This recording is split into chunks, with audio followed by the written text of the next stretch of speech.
April 1891 সালে ভারতীয় সংবিধানের প্রধান স্থপতি এবং স্বাধীন ভারতের প্রথম আইনমন্ত্রী ডক্টর ভীমরাও রামজি আম্বেদকর মধ্যপ্রদেশে জন্মগ্রহণ করেন।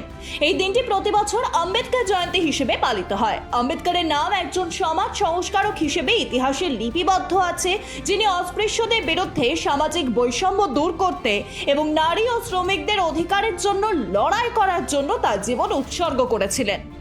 আম্বেদকরই প্রথম দলিত যিনি বিদেশ থেকে অর্থনীতিতে ডক্টরেট ডিগ্রি অর্জন করেছিলেন। তিনি আইন ও অর্থনীতি সহ বিভিন্ন ডিগ্রি অর্জন করেন এবং ভারতীয় রাজনীতিতে একজন বিশিষ্ট ব্যক্তিত্ব হয়ে ওঠেন। স্বাধীন ভারতের প্রথম মন্ত্রিসভায় তিনি দেশের প্রথম আইন ও বিচার মন্ত্রী হিসেবে নিযুক্ত হন। 1990 সালে আম্বেদকরকে মরণোত্তর ভারতরত্ন, ভারতের সর্বোচ্চ বেসামরিক সম্মান দেওয়া হয়েছিল। 14 অক্টোবর 1956 সালে আম্বেদকর তার অনেক সমর্থক সহ হিন্দু ধর্ম ছেড়ে বৌদ্ধ ধর্মে দীক্ষিত হন। নাগপুরে ঘটে যাওয়া এই ঘটনাটিকে ইতিহাসের সবচেয়ে বড় ধর্মান্তরের ঘটনা হিসেবেই স্মরণ করা হয়। এই ধর্মান্তরিত হওয়ার মাত্র 2 মাস পরেই তিনি মারা যান। আম্বেদকর 1956 সালে 6 ডিসেম্বর মারা যান এবং 7 ডিসেম্বর চৌপাট্টি সমুদ্র সৈকতে বৌদ্ধ রীতিতে তাকে দাহ করা হয়। স্যার বিশ্বেশ্বরায় 14 এপ্রিল 1962 সালে বেঙ্গালুরুতে মারা যান। তার পুরো নাম ছিল মোক্ষগুন্ডম বিশ্বেশ্বরায়। স্যার বিশ্বেশ্বরায়কে দেশের প্রথম সিভিল ইঞ্জিনিয়ারিং এবং প্রকৌশলের জনক বলা হয়।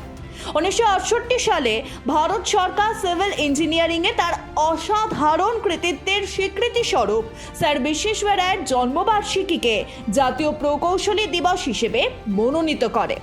সেই থেকে প্রতি বছর 15 সেপ্টেম্বর জাতীয় প্রকৌশলী দিবস পালিত হয়। স্যার বিশ্বেশ্বরায় ছিলেন মহীশূরের 19তম দিওয়ান। তার কার্যকাল 1912 থেকে 1918 সাল পর্যন্ত স্থায়ী হয়েছিল। তিনি শুধুমাত্র ভারতরত্ন উপাধিতে ভূষিত হননি, কিন্তু জনজীবন অবদানের জন্য রাজ্যের 5ম জজ তাকে ব্রিটিশ ভারতীয় সাম্রাজ্যের নাইট কমান্ডার সম্মানে সম্মানিত করেছিলেন। তাকে কর্ণাটকের ভগীরথ বলা হয়, কারণ স্যার বিশ্বেশ্বরায় সিন্ধু নদী থেকে সাখর শহরে জল পাঠানোর পরিকল্পনা করেছিলেন। স্যার বিশ্বেশ্বরায় আধুনিক ভারতের বিশ্বকর্মা নামেও পরিচিত। আধুনিক ভারত গঠনে তিনি গুরুত্বপূর্ণ ভূমিকা পালন করেন। কৃষ্ণরাজ সাগর বাঁধ নির্মাণে তিনি গুরুত্বপূর্ণ ভূমিকা পালন করেন। তিনি হায়দ্রাবাদ শহরকে বন্যা থেকে রক্ষা করার জন্য একটি ব্যবস্থাও দিয়েছিলেন। এছাড়াও তিনি 1903 সালে স্বয়ংক্রিয় জলের ফ্লাড গেট ডিজাইন এবং পেটেন্ট করেছিলেন। তিনি 1899 সালে দক্ষিণাত্যের খালে সেচের ব্লক ব্যবস্থাও শুরু করেন। মোক্ষগুন্ডম বিশ্বেশ্বরায় 1917 সালে বেঙ্গালুরুতে সরকারি ইঞ্জিনিয়ারিং কলেজ প্রতিষ্ঠা করেন। পরে এর নাম পরিবর্তন করে বিশ্ববিদ্যালয় বিশ্বেশ্বরায় কলেজ অফ ইঞ্জিনিয়ারিং করা হয়। রাহুল সাংকৃত্যায়ন 14 এপ্রিল 1963 সালে দার্জিলিংয়ে মারা যান। মহাপণ্ডিত উপাধিতে সম্মানিত রাহুল সাংকৃত্যায়ন ছিলেন একজন বিশিষ্ট হিন্দি সাহিত্যিক। তিনি উপন্যাস, গল্প, আত্মজীবনী, ভ্রমণ কাহিনী, জীবনী ইত্যাদি লিখেছিলেন।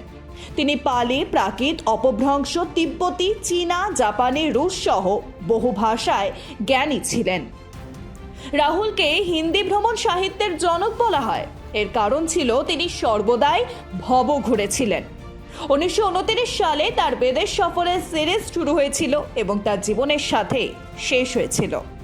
জ্ঞান অর্জনের উদ্দেশ্য থেকে অনুপ্রাণিত তার ভ্রমণের মধ্যে শ্রীলঙ্কা, তিব্বত, জাপান এবং রাশিয়া ভ্রমণ বিশেষভাবে উল্লেখযোগ্য। 3-4 বার তিব্বতে পৌঁছেছিলেন এবং সেখানে দীর্ঘ সময় অবস্থান করেছিলেন। রাহুল সাংকৃত্যায়ন বিশ্বাস করতেন যে বিচরণ মানুষের মনের মুক্তির একটি উপায় এবং এটি একজনের জীবনের দিগন্তকে প্রসারিত করে। 14 এপ্রিল 2008 সালে স্বাধীন বাংলাদেশ গঠনের পর প্রথমবারের মতো ভারত ও বাংলাদেশের মধ্যে রেল পরিষেবা শুরু হয়। ভারতের তৎকালীন বিদেশমন্ত্রী প্রণব মুখার্জি এবং তৎকালীন রেলমন্ত্রী লালু প্রসাদ যাদব বাংলা নববর্ষ উপলক্ষে কলকাতা থেকে ঢাকাগামী মৈত্রী এক্সপ্রেস পতাকা উড়িয়ে দিয়েছিলেন। তবে ঢাকা ও কলকাতার মধ্যে রেল যোগাযোগ 1965 সালের মধ্যে পুনরুদ্ধার করা হলেও একই সময় পাকিস্তানের সঙ্গে যুদ্ধ শুরু হয় এবং এই পরিষেবা বন্ধ হয়ে যায়। 14 এপ্রিল 1995 সালে ভারত চতুর্থবারের মতো এশিয়া কাপ বিজয়ী হয়। মোহাম্মদ আজহারউদ্দিনের নেতৃত্বে ভারতীয় ক্রিকেট দল ফাইনাল ম্যাচে শ্রীলঙ্কাকে 8 উইকেটে হারিয়ে আরও একবার নিজেদের শ্রেষ্ঠত্ব প্রমাণ করল। এর আগে 1984 সালে এশিয়া কাপের উদ্বোধনী টুর্নামেন্ট জেতার পর ভারত 1998 এবং 1990 ও 91 সালেও এই শিরোপা জিতেছিল। ফাইনালে টস হেরে প্রথমে ব্যাট করতে নেমে শ্রীলঙ্কা 230/7 রান করে। এরপরে ভারতীয় দল 49 বল বাকি থাকতে 2 উইকেট হারিয়ে সহজেই সেই লক্ষ্যটি অর্জন করে এবং আবারও এশিয়ান ক্রিকেটে তার পতাকা উত্তোলন করে। 14 এপ্রিল 1865 সালে আমেরিকার 16তম রাষ্ট্রপতি আব্রাহাম লিঙ্কনের উপর একটি মারাত্মক আক্রমণ হয়েছিল। সেদিন আব্রাহাম লিঙ্কন ওয়াশিংটনের ফোর্ডস থিয়েটারে আওয়ার আমেরিকান কাজিন নাটকটি দেখছিলেন। শুটার জন উইকেসবোথ একজন আমেরিকান মঞ্চ অভিনেতা করছিলেন। সুযোগ দেখে লিঙ্কনের মাথার পিছনে গুলি করে। লিঙ্কনকে হাসপাতালে নিয়ে যাওয়া হয়, যেখানে তিনি পরের দিন 15 এপ্রিল সকালে মারা যান। জন উইকেসবোথ 10 দিন পর আমেরিকান সৈন্যদের এনকাউন্টারে নিহত হন। আব্রাহাম লিঙ্কন আমেরিকার সবচেয়ে রক্তক্ষয়ী সময় অর্থাৎ গৃহযুদ্ধের সময় রাষ্ট্রপতি হিসেবে দেশটিকে নেতৃত্ব দিয়েছিলেন। গৃহযুদ্ধের সময় তার নেতৃত্ব তাকে চিরকালের জন্য বীর করে তোলে। লিঙ্কনই আমেরিকায় দাসপ্রথা বিলুপ্ত করেছিলেন।